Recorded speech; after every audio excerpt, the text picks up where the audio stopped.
Muito obrigada, Sr. Presidente. Cumprimento o Sr. Presidente, as senhoras e os senhores deputados. Cumprimento o Sr. Presidente da direção da Apifarma, bem como o Sr. Diretor-Geral. Certamente que todos os contributos que nos trazem nos ajudarão a fazer um melhor trabalho.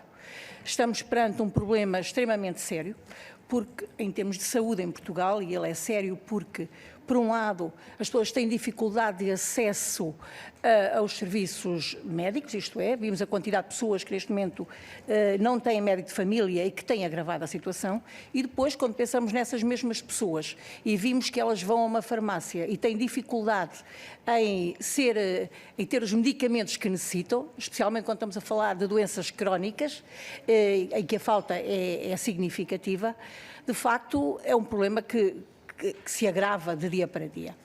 Os senhores já o referiram que não é um problema apenas no que toca à falta de medicamentos, não é um problema apenas de Portugal, temos esse problema noutros países, mas nós estamos em Portugal e, portanto, temos que nos preocupar com aquilo que são as carências dos portugueses. Sabemos também que recentes relatórios, nomeadamente um estudo feito, o INDEX, feito em novembro, concluiu que em cerca de metade dos hospitais, rupturas no fornecimento dos medicamentos aconteceram mensalmente e rupturas dos estoques chegou a atingir mais de 70% dos hospitais. Queixando-se também os hospitais, problemas administrativos. Depois, em relação às carências em si e às causas, os senhores já referiram aqui algumas, nomeadamente a desindustrialização que existiu na Europa, o problema da guerra e o aumento dos custos, a taxa de inflação. Eu gostava de saber aqui outra questão.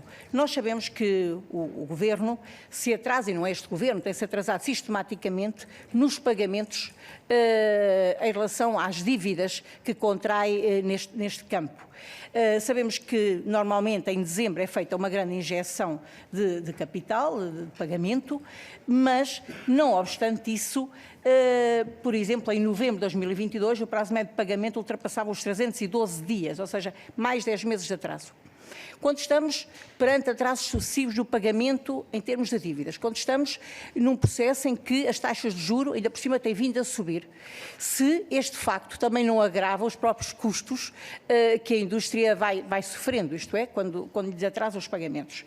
Por outro lado, os senhores referiram o aumento de custos de produção e a necessidade de medicamentos mais caros. E nós compreendemos, até porque a indústria precisa ter sustentabilidade para poder produzir esses mesmos medicamentos e para que eles não faltem no mercado. Mas também nós estamos num país em que, de acordo com o relatório do Observatório Nacional de Luta contra a Pobreza, de outubro de 2022, nós tínhamos 22,4% da população em risco de pobreza. Ou seja, temos aqui, por um lado, uma necessidade de aumento de preço, mas temos, por outro lado, um conjunto de população muito significativo que está cada vez mais pobre. Na perspectiva do PSD, esta situação resulta de muitas políticas erradas que têm existido, que não têm apostado propriamente num desenvolvimento económico do país e que têm levado a que a gente tenha cada vez mais pobres. Ou seja, se temos muitos pobres, se o aumento do preço dos medicamentos é significativo, isto vai causar ainda mais dificuldades. Por outro lado, os senhores referiram aqui, e bem, que essa desindustrialização que existiu na Europa levou a que uma parte significativa dos medicamentos passassem a ser produzidos na Ásia. E também referiram que os custos de produção na Ásia eram mais baratos. Ou seja, se muitas pessoas já se queixam do preço do medicamento, se os custos de produção na Ásia são mais baratos, se nós, e eu concordo, devíamos ser menos dependentes da Ásia, devemos produzir mais aqui, mas ao fazê-lo, se isso também não pode ter um impacto no aumento do preço dos medicamentos. Mas, em síntese, dizer-vos que é um assunto que de facto nos preocupa, que tem que ser feito algo, e pelo que gostaríamos de saber qual é o entendimento da Apifarma em relação a estas soluções que propõe, para que, por um lado, nós tenhamos sustentabilidade da produção e comercialização de medicamentos, mas também tendo em consideração a grave crise social e económica que os portugueses enfrentam. Ou seja, no fundo, esta dualidade que existe aqui, especialmente no atual contexto inflacionista que Portugal e o mundo vivem.